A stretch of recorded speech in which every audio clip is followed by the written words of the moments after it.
Hey friends.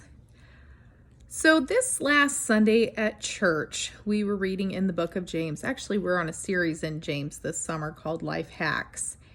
And we were reading in James 2, talking about how important it is for us to have faith as well as works. That faith is good and works are good, but together they're just this really amazing combination that represents what we believe. And in James 2:25, I want to read it to you. And in the same way, was not also Rahab the prostitute justified by works when she received the messengers and sent them out by another way?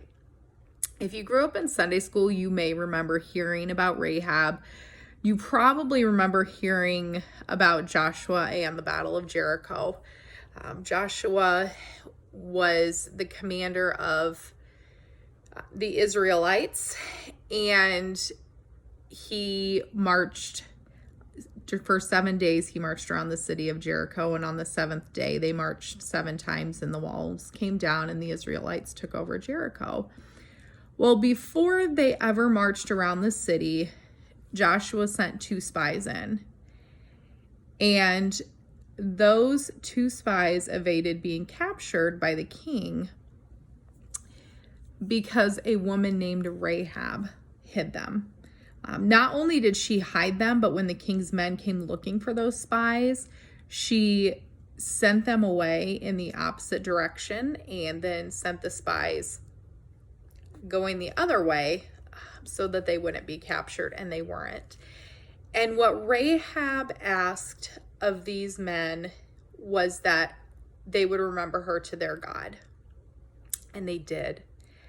And God remembered her. I love Rahab's story. I love the picture of redemption that is Rahab. Because if you've ever taken the time to read through the begats in Matthew that lays out Jesus's lineage, you will see right in the middle of the line leading down to Jesus is Rahab the prostitute. She was the father of Boaz, who we know then married Ruth, and the line continues down to David, to Solomon, on down to Jesus. And this is the God that we serve. He is still in the business of redemption and restoration. This isn't something that he used to do.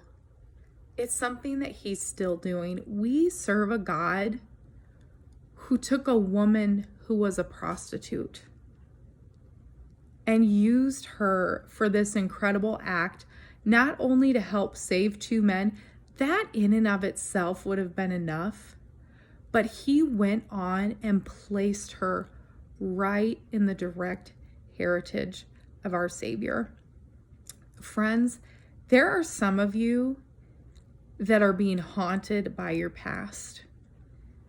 There is that little voice. There may even be people around you who are saying to you, you can't do that. You don't have a future. You're not good enough. Look at what you've done. Look at where you've been. Look at what you've seen.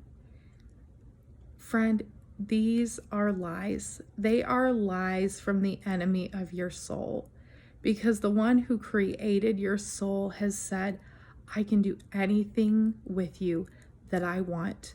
No matter what you have done, it will not affect what I am going to do.